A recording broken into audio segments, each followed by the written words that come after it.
So hello everyone, today's class is on the topic GIST, that is gastrointestinal stromal tumor. ठीक है, what is GIST? This is a subtype of sarcoma.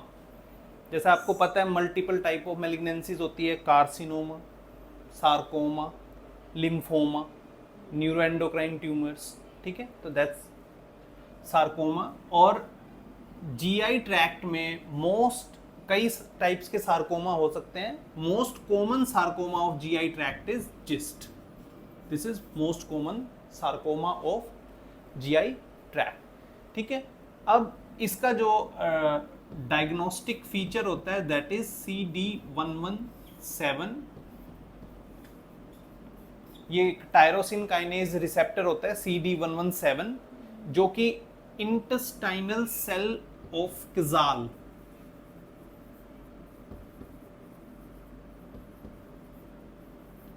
जो हमारा GI tract होता है उसके अंदर peristaltic movements होती हैं.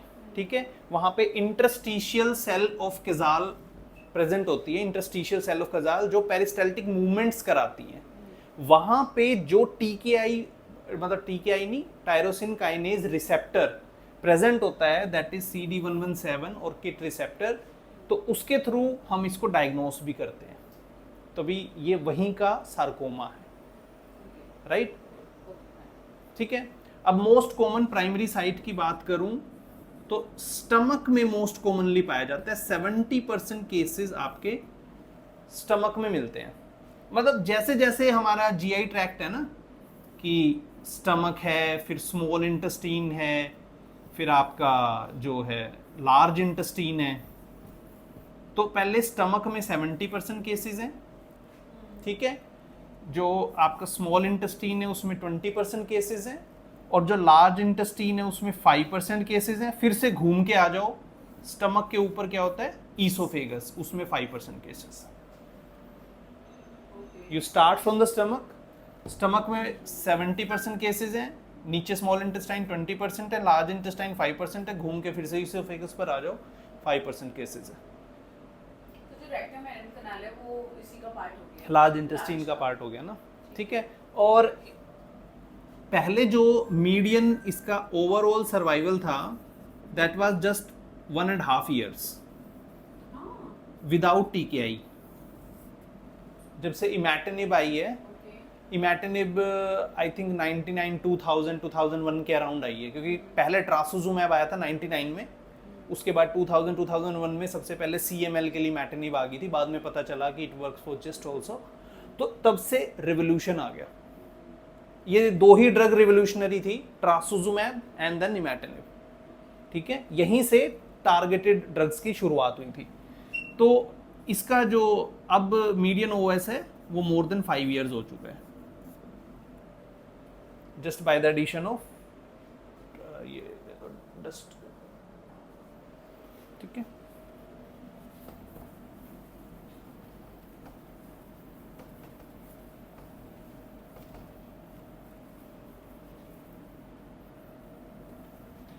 तो जब भी आपके पास इसकी रिपोर्ट आती है जिस्ट की, तो उसमें हिस्टोपैथोलॉजिकली लिखा रहता है कि एपिथेलियोइड सेल्स दिख रही हैं, स्पिंडल सेल्स दिख रही हैं, या फिर मिक्स्ड है. तो आप जब रिपोर्ट को डिटेल में पढ़ोगे, उसका डिस्क्रिप्शन, तो आपको इस टाइप की सेल्स मिलेंगी. ठीक है, अब बट जो इसका डायग्नोसिस होता है यहाँ पे कंफ्यूजिंग होता है, ऑलवेज कंफ्यूजिंग टाइप. एक पैथोलॉजिस्ट के लिए डिफिकल्ट होता है यहाँ पर डायग्नोस करना, क्योंकि नॉर्मली भी कई बार ऐसी सेल्स प्रेजेंट हो जाती हैं बायोप्सी में. तो जिस्ट और नॉट, उसके लिए मोलिकुलर प्रोफाइलिंग जो है वो इम्पोर्टेंट है. यहाँ पर मोलिकुलर प्रोफाइलिंग आप स्टार्ट करते हो IHC से, एंड करते हो NGS पे. You start with the cheap test, you go to the higher molecular level. IHC पे आप you just see the proteins, and NGS पे आप क्या देखते हो, जीन्स. जीन का बाई प्रोडक्ट क्या होता है, प्रोटीन. IHC से आप देखते हो प्रोटीन, NGS से आप देखते हो जीन. ठीक है, तो इसकी जो मोलिकुलर प्रोफाइलिंग होती है उसमें किट म्यूटेशन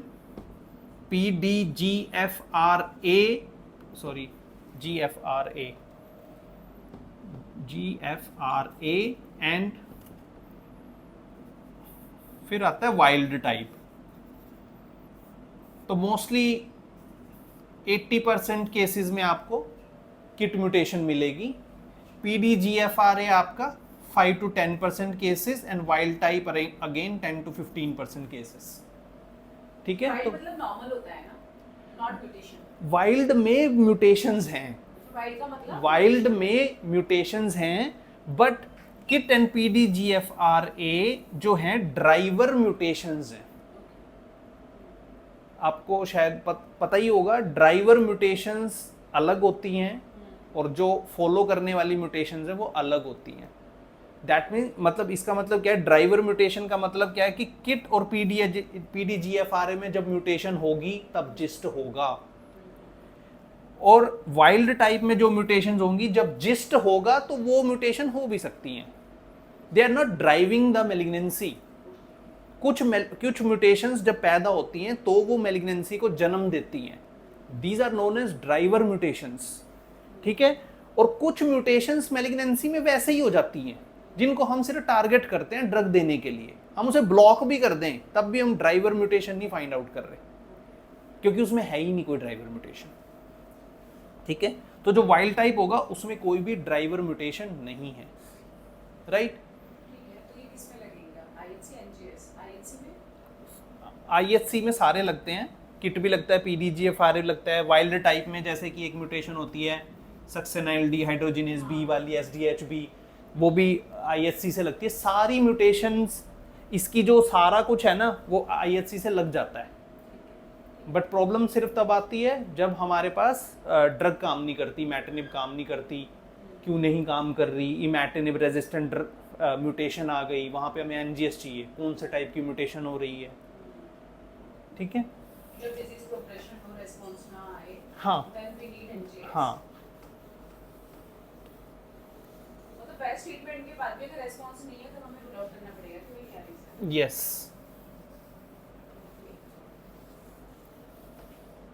और पर्टिकुलरली अगर वाइल्ड टाइप आ रहा है ना तो you should directly go for NGS, क्योंकि वाइल्ड टाइप आ गया, आपको नहीं पता क्या काम करेगा।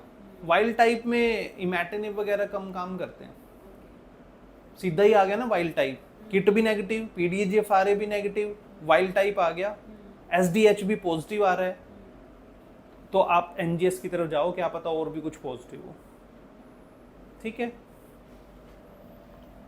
अब इसकी मैनेजमेंट की बात करते हैं। तो पहले मैं इसमें वो भी था ना, डायग्नोसिस में और कुछ नहीं है। डायग्नोसिस में और कुछ नहीं है आपको। डायग्नोसिस में ज़्यादा है ही नहीं कुछ। आप इसमें पेट वेट करा सकते हो मेटास्टेसिस देखने के लिए, CTVT करा सकते हो, बट ज़्यादा है नहीं कुछ। यूजुअली पेशेंट को वही नॉन स्पेसिफिक GI सिम्टम्स होंगे। आप उसकी एंडोस्कोपी करवाओगे, बायोप्सी कर लोगे, उसमें जिस्ट आ जाएगा, पेट करा लोगे स्प्रेड देखने के लिए, या CT करा लोगे, या MRI एब्डोमेन करवा लोगे, दैट्स इट। कुछ ज़्यादा है नहीं।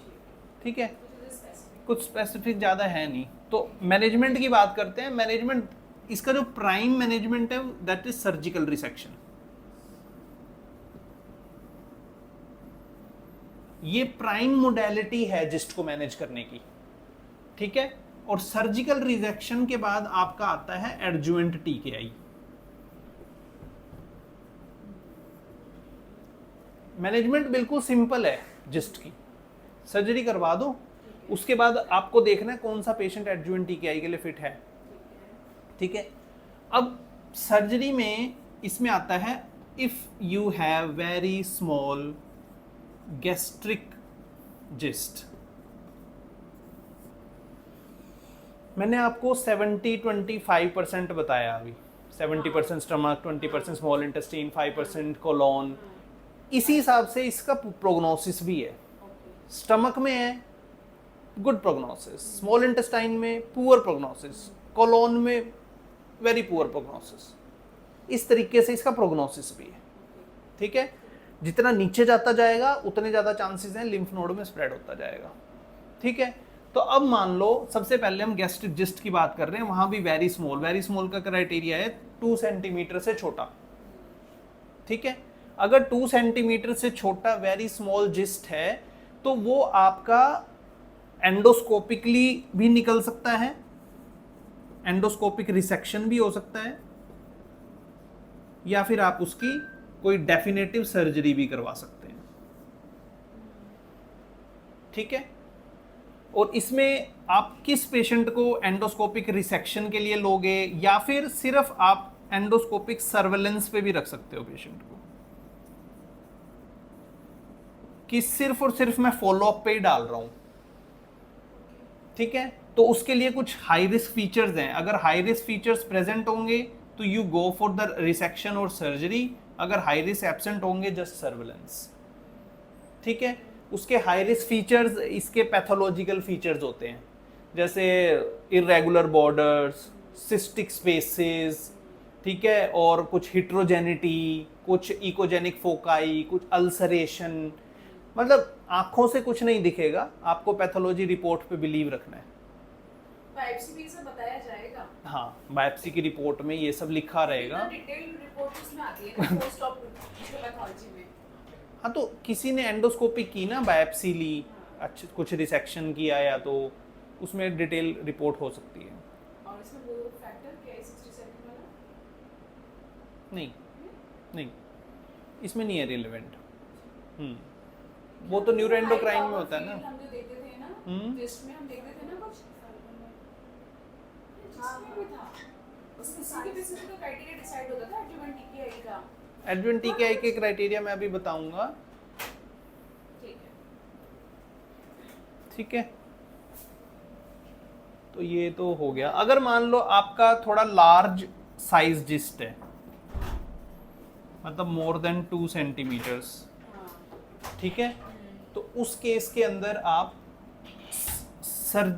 लेट सपोज, या तो आप डायरेक्टली, इसमें ऑप्शंस हैं आपके पास, आप डायरेक्ट सर्जरी कर दो या फिर न्यू एडजुवेंट टीकेआई दे दो। बस इसमें कंडीशन ये है कि अगर आपने स्टार्टिंग में इमैटिनिब दी है तो आपको वो कम से कम 6 महीने देनी है, उससे पहले सर्जरी नहीं करानी। ठीक है, और रीजन यही है कि उसका रिस्पॉन्स टाइम लेता है। ठीक है, आप ऐसे नहीं कह सकते ना कीमो की तरह, तो इट विल टेक टाइम। हाँ, यस, आपको 6 महीने बाद सर्जरी करके ले लेना है। ठीक है, ठीक है, ये तो और ये मेडिसिन कैसे देते हैं? कंटीन्यूअसली और विद नहीं, इसमें कोई ब्रेक नहीं होता, लगातार ही चलती रहती है। लगातार चलानी है, 6 महीने के बाद रेस्पॉन्स असेसमेंट करना है, अगर लग रहा है तो सर्जरी करा देंगे। अब हम आते हैं, लेकिन कुछ तो क्राइटेरिया होगा कि when we have to give neoadjuvant imatinib versus, वो सर्जन कहेगा कि I am not able to resect it properly. ठीक है, सर्जन को भी R0 रिसेक्शन चाहिए ना, नहीं कर पाएगा तो बोलेगा बड़ा है साइज में, आप इसको पहले थोड़ा छोटा कर लो। ठीक है, अब बारी आती है एडजुवेंट टीकेआई की इंडिकेशंस, कि आपने सर्जरी करा दी, आप हर एक पेशेंट को तो नहीं बोलोगे ना कि इमैटिनिब ले लो, क्या किसको बोलोगे भाई ले लो। सबसे जरूरी चीज। ठीक है, तो यहाँ पे आपको पहले क्राइटेरिया पता होने चाहिए, national institute of health criteria, Fletcher criteria भी बोलते हैं। ठीक है, अब ये क्राइटेरिया 3 उस पर डिपेंड करते हैं। ट्यूमर का साइज क्या है, ठीक है, ट्यूमर का माइटोटिक इंडेक्स क्या है, इसमें Ki-67 नहीं, इसमें माइटोटिक इंडेक्स होता है। ठीक है, माइटोटिक इंडेक्स हम देखते हैं पर 50 हाई पावर फील्ड। इसी से कंफ्यूज हो रही थी वो एक्चुअली। ठीक है, और लोकेशन ऑफ द ट्यूमर, कि जीआई में वो कहाँ है। ठीक है,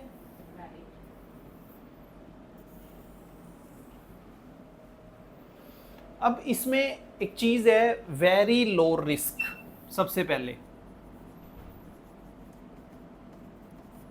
अभी मैंने आपको सबसे पहले वेरी स्मॉल गैस्ट्रिक जिस्ट पढ़ाया, उसमें साइज क्या था 2 सेंटीमीटर। तो वेरी लो रिस्क होगा जब साइज 2 सेंटीमीटर से कम होगा। ठीक है, और माइटोटिक इंडेक्स 5 से कम होगा, ठीक है, लोकेशन कोई भी हो, ठीक है, वेरी लो रिस्क। उसके बाद बारी आती है लो रिस्क। लो रिस्क होगा जब ये साइज 2.125 सेंटीमीटर होगा और स्टिल माइटोटिक इंडेक्स 5 से कम होगा, ठीक है, और लोकेशन कोई भी हो। अभी आप बस इतने यहां तक याद करो पहले, very low risk and low risk, इस दोनों कैटेगरी में आपको इमैटिनिव नहीं देना। पोस्ट सर्जरी आपको टीकेआई या इमैटिनिव नहीं देना, ठीक है। यहां से शुरू होता है, इसके बाद जो भी है, जो भी बचा कुचा है, सबको देना है। क्या सिंपल हो गया कि इसको तो नहीं देना, तो जो भी मर्जी आ जाए, मैंने तो सबको देना है, परफेक्ट, ठीक है। अब कौन कौन से हैं वो, ये मतलब क्योंकि ये क्वेश्चन रिपीटेडली आस्क क्वेश्चन है, जिस्ट में 2-3 चीजें ही पूछी जाती हैं। ये एडजुवेंट टीकेआई के क्राइटेरियाज पूछे जाते हैं। दूसरा, कौन कौन सी टीकेआईज आप देते हो, अगर रेजिस्टेंट आ जाए तो क्या देते हो, तो मैनेजमेंट, ठीक है, तो उसमें ये इंपॉर्टेंट है, ठीक है। और इसमें शायद रिस्पॉन्स असेसमेंट के जो शायद चोई क्राइटेरिया हैं वो भी पूछे जाते हैं, क्योंकि इसको जो रेसिस्ट क्राइटेरिया से आप इसका रिस्पॉन्स इवैल्यूएशन नहीं करते। ये तीसरी चीज है जो इसमें पूछी जाती है कि रेसिस्ट किस मैलिग्नेंसी में यूज नहीं होता। मतलब इसी में ही यूज नहीं होता, मतलब नहीं, बाकियों के तो जैसे ALL AML ल्यूकीमियाज, उनके अलग अलग क्राइटेरिया रिस्पॉन्स असेसमेंट के, बट सॉलिड ट्यूमर्स में आप यूजुअली यही यूज करते हो ना हर जगह, रेसिस्ट या परसिस्ट। तो अब इंटरमीडिएट रिस्क की बात करें, इंटरमीडिएट रिस्क में 5 सेंटीमीटर से कम, माइटोटिक इंडेक्स थोड़ा सा बढ़ गया, और या ये 6 to 10 हो गया और माइटोटिक इंडेक्स उतना ही रहा। मतलब इसको याद रखने का तरीका यही है कि इन दोनों में से एक को बढ़ा दो और एक को सेम रहने दो। यहां पे मैंने सबसे पहले माइटोटिक इंडेक्स को बढ़ा दिया, बट साइज 5 से कम रहा। यहां मैंने साइज को 5 से ज्यादा कर दिया, 6 से 10, लेकिन मेरा माइटोटिक इंडेक्स उतना ही रहा। और ये लोकेशन सिर्फ स्टमक होना चाहिए। ये है इंटरमीडिएट रिस्क। अगर जिस आदमी ने इंटरमीडिएट रिस्क याद कर लिया, उसके लिए हाई रिस्क याद करना बहुत इजी है, ठीक है। देखो, आपको बस 2-3 चीजें ही इस पूरी की पूरी टेबल में याद रखनी है, एग्जाम पर्पस से पूरी टेबल याद होनी चाहिए। पहले तो आप वेरी लो रिस्क याद कर लो, क्योंकि भाई इसमें हमें इमैटिनिव नहीं देना है। साइज 2 सेंटीमीटर से कम हो और ये हमेशा 5 से कम होना चाहिए, और साइज अगर 2 या 5 हो भी जाए तब भी ये इससे कम होना चाहिए, हम इमैटिनिव नहीं देंगे। वेरी लो रिस्क खत्म। अब इंटरमीडिएट रिस्क आ जाओ। इंटरमीडिएट रिस्क आपको पता होना चाहिए सिर्फ स्टमक में होता है, बाकी तो कहीं होता ही नहीं है। स्टमक से शुरू करो, स्टमक में ही इंटरमीडिएट रिस्क होता है। और अब एक एक बढ़ाते रहो बस, या तो साइज बढ़ा दो या माइटोटिक इंडेक्स बढ़ा दो, दूसरी पार्टी सेफ रहेगी। वो है इंटरमीडिएट रिस्क। अब आ जाओ हाई रिस्क पे। इस सब को उठा के यहां ले जाओ, ठीक है। बस एक काम करना, लोकेशन नॉन गैस्ट्रिक कर दो,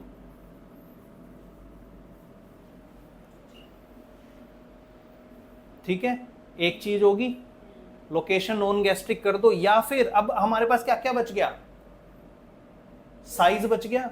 साइज सीधा 10 सेंटीमीटर से बड़ा कर दो, या फिर माइटोटिक इंडेक्स 10 से बड़ा कर दो,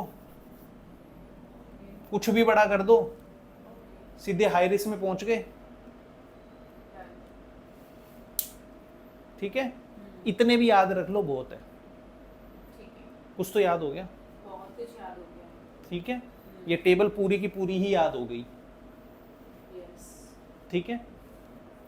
अब हम आते हैं मैनेजमेंट पे।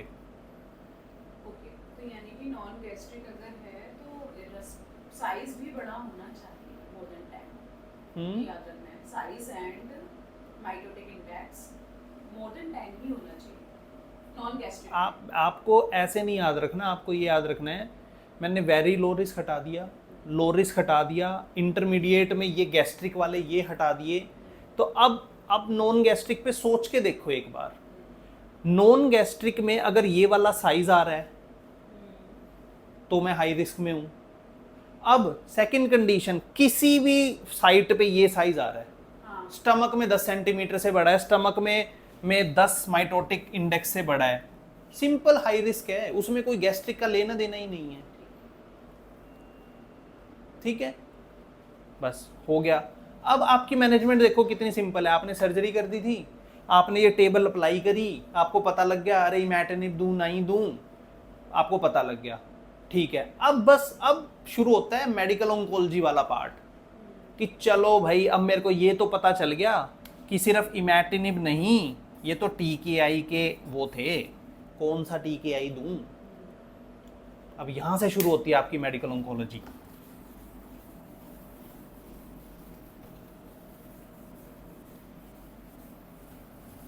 अच्छा, इसमें सर्जिकल डिसेक्शन पे सिंपल मास का डिसेक्शन होता है, नोडल मॉडल भी करना नोड्स ना ये इतनी जल्दी इन्वॉल्व नहीं करता, जैसे स्टमक होगा इतनी जल्दी इन्वॉल्व नहीं करेगा। until unless रेडियोलॉजिकली पॉजिटिव हाँ डिसेक्ट इट। वो यूजुअली हम डिसेक्ट नहीं करते, लेकिन जो लोकल नोड्स होते हैं ना, surgeon try to dissect them to prove कि ये नोड में नहीं गया।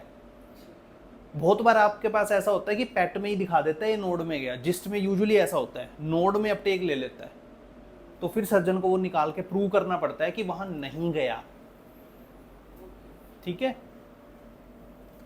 मतलब आइडली सर्जन को उसके लोकल नोड निकालने चाहिए, लोकल नोड्स। मैं वही जानना इसके लिए एक्सटेंसिव सर्जरी नहीं होती, कोई प्रोफाइलैक्टिक, कोई स्टमक जैसा नहीं है कि D1 D2 रिसेक्शंस हो रहे हैं, ऐसा नहीं होता है। जो उसके लोकल, जैसे आपको पता होगा लेसर कर्वेचर के अलग होते हैं, ग्रेटर के अलग होते हैं, तो वहाँ के जो भी वो स्टेशंस उसको लगे क्लिनिकली, या फिर वो क्लिनिकली पैल्पेट करके देख ले कि हाँ ये लग रहा है इन्वॉल्व होगा, इसको मैं निकाल लूँ, थोड़े से लोकल नोड ले ले तो बेटर है। ठीक है, अब आपने देखो इसका सब कुछ कर लिया, आपने डायग्नोसिस बना लिया ISC लगा के, उसके बाद आपने NGS भी करवा लिया।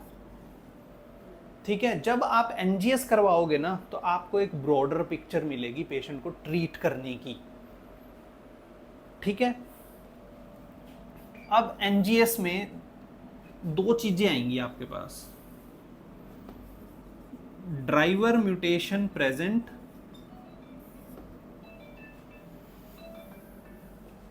सुनना क्या होता है, ठीक है, driver mutation absent. Driver mutation कौन कौन सी बताई मैंने, किट एंड PDGFRA, ये दो ड्राइवर म्यूटेशंस हैं इसकी। ठीक है, अब आपके पास उस किट म्यूटेशन में क्या आएगा, किट म्यूटेशन में आएगा एक्सोन 9, एक्सोन 11। ठीक है, इस तरीके से कुछ कुछ म्यूटेशंस आएंगी। ठीक है, अगर किट में एक्सोन 9 म्यूटेशन होती है ना, तब वो इमैटिनिब से थोड़ा कम रिस्पॉन्स करता है। देखो सिंपल सा बताता हूं पहले, किट और PDGFRA दोनों इमैटिनिब से रिस्पॉन्स करते हैं। तो जब भी ड्राइवर म्यूटेशन आएगी, आपने सबसे पहले आंख बंद करके इमैटिनिब देना है। पहली चीज, इमैटिनिब की स्टैंडर्ड डोज कितनी होती है, 400 mg OD, आपने ये डोज देनी है। किट और मतलब आपको कम पता है, लेट्स सपोज आपको ज्यादा नहीं पता है, आपको बस इतना पता है किट और PDGFRA दिखते ही मैं तो इमैटिनिब देता हूँ। कितना देता हूँ, 400 mg OD देता हूँ, इतना तो पता ही होना चाहिए, कम पता होते हुए। अब बात आती है ज्यादा पता है, जैसे मैंने NGS करवा लिया, मुझे थोड़ा सा ज्यादा पता लग गया। अब वो क्या पता लग गया कि किट के अंदर, अब NGS क्या बताएगा, NGS तो और नीचे जाके बताएगा कि एक्सोन 9 म्यूटेशन है कि एक्सोन 11 म्यूटेशन है। जो एक्सोन 11 है वो काफ़ी अच्छा रिस्पॉन्स करती है इमैटिनिब से, तो ठीक है, अच्छा करती है तो मैं एक्सटेंडेड डोज दे दूंगा 400 mg OD। इसकी जो एक्सोन 9 म्यूटेशन होती है वो कम रिस्पॉन्स करती है, तो इसमें मैं 400 mg BD दे दूंगा। ये स्टार्टिंग डोज है। किट एक्सोन 9 पे स्टार्टिंग डोज 400 mg BD है। किट हो गया। अब PDGFRA पर आ जाओ, ठीक है। PDGFRA में यूजली मैं इमेटिनिब ही दूंगा, 400 mg OD ही दूंगा, ठीक है। बट गलती से मैंने NGS नाम की चीज करवा ली थी, ठीक है। उसमें आया एक्सोन 18 म्यूटेशन आ गई। एक्सोन 18 की एक इंक्लूडिंग D842V म्यूटेशन, ये याद रखना बहुत जरूरी है। इमेटिनिब रेजिस्टेंट म्यूटेशंस पे क्वेश्चन आता है कि what are imatinib resistant mutations. मान लो आपसे कोई वाइवा में ही पूछ ले, tell me one imatinib resistant mutation, क्योंकि आप तो बोलोगे हाँ इमेटिनिब रेजिस्टेंस हो गया। This next question is yes good, tell me one imatinib mutation resistance. This is most common imatinib resistant mutation D842V that happens in PDGFRA exon 18, ठीक है। अब आपने एग्जामिनर को बोल दिया ये है म्यूटेशन, फिर एग्जामिनर का अगला क्वेश्चन क्या होगा, चलो ठीक है इमेटिनिब तो काम नहीं कर रही, अब क्या दोगे भाई। तो अब आप दोगे एवाप्रिटिनिब प्लस डिसैटिनिब। एवाप्रिटिनिब प्लस डेसैटिनिब। अगर आपने एनजीएस करा लिया और डायरेक्टली पीडीएजीएफआरए ये आया, आप पेशेंट को इमेटिनिब नहीं दोगे शुरुआत में ही, क्योंकि इमेटिनिब शुरुआत से ही काम नहीं करेगा। आप डायरेक्टली एवाप्रिटिनिब प्लस डेसैटिनिब से शुरू करोगे। एवाप्रिटिनिब आप देते हो 300 mg OD और डेसैटिनिब आप देते हो 100 mg OD।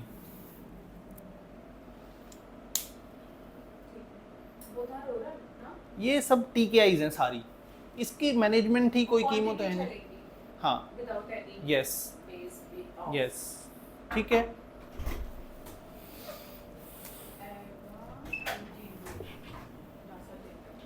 एवाप्रिटिनिब प्लस डेसैटिनिब। यहाँ आपकी ड्राइवर म्यूटेशंस खत्म हो जाती हैं।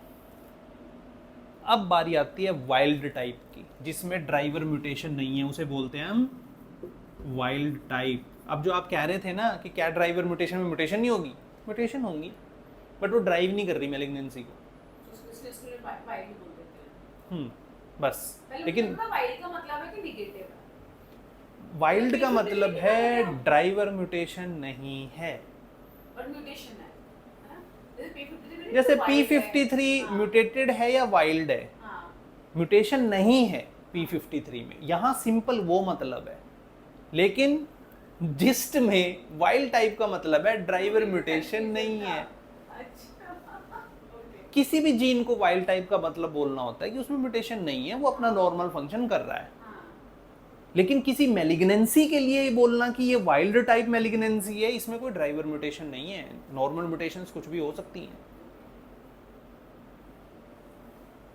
ठीक है। अब बारी आती है वाइल्ड टाइप की। अब हाँ, तो यहाँ भी तो ये यही बोल रहा है कि ड्राइवर म्यूटेशन नहीं है, बट कौन सी म्यूटेशन है। अब SDHB, succinyl dehydrogenase B, BRAF, NTRK, 3 है इसके अंदर। NTRK, ठीक है। SDHB के लिए होता है आपके पास सुनिटिनिब। हाँ वही है, ये जो हमारे बचपन में क्या क्रैब साइकिल और वहाँ पे प्रेजेंट रहता था सक्सिनेट डिहाइड्रोजिनेज, ठीक है, वही है ये सुनिटिनिब जो है वो देते हैं हम। सुनिटिनिब में गैप है, मतलब 50 mg OD देते हैं हम 4 वीक्स के लिए और 2 वीक्स का गैप रहता है। 6 वीकली साइकिल होती है सुनिटिनिब की। फिर बी रैफ देते हैं, बी रैफ का हर जगह सेम ही है, डेब्राफिनिब प्लस ट्रमैटिनिब, हाँ चाहे लंग हो, कोलोन हो, कुछ मेलानोमा हो, ठीक है, डेब्राफिनिब प्लस ट्रमैटिनिब। डेब्राफिनिब हम देते हैं 150 mg/OD, ट्रमैटिनिब हम देते हैं 2 mg/OD। डेब्राफिनिब प्लस ट्रमैटिनिब हो गया। फिर उसके बाद इसके लिए एंटीआरके के लिए एंट्रैक्टिनिब एंड लैरोट्रैक्टिनिब, ये दो मॉलिक्यूल्स अप्रूव्ड है, एंट्रैक्टिनिब, लैरोट्रैक्टिनिब। लैरोट्रैक्टिनिब होता है आपका 100 mg/BD। देखो आपका डेसैटिनिब होता है 100 mg/OD, उसका डबल होता है लैरोट्रैक्टिनिब 100 mg/BD, ठीक है। और एंट्रैक्टिनिब यूजुअली होता है 600 mg/OD। आपका जो ये था ना एवाप्रेटिनिब, ये 300 mg/OD था, ये 600, इसके बिल्कुल डबल्स हैं ये। एक्सोन 18 में आप एवाप्रेटिनिब 300 mg दे रहे थे, यहाँ पे आप एंट्रैक्टिनिब 600 दे रहे हो। डेसैटिनिब आप 100 mg/OD दे रहे थे, यहाँ पे लैरोट्रैक्टिनिब 100 mg/BD दे रहे हो। टोटल डबल है ये, डोज याद रखने के लिए, ठीक है। तो देखा जाए आपका ये वाला पार्ट हो गया। अब थोड़ा सा एक पार्ट और रह गया,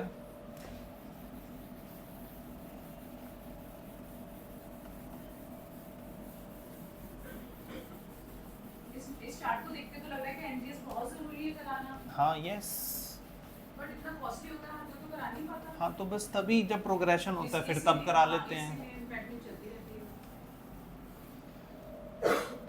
तो लेट्स सपोज आपने एक पेशेंट को इमैटिनिब पे शुरू किया 400 mg/OD पे, 6 महीने, साल, 2 साल चला, डिजीज बढ़ने लगी। What should be your next step? Your next step should be imatinib को 400 mg/BD कर दो। फिर डिजीज बढ़ने लगी, your next step should be आप पेशेंट को सुनिटिनिब पर ले लो।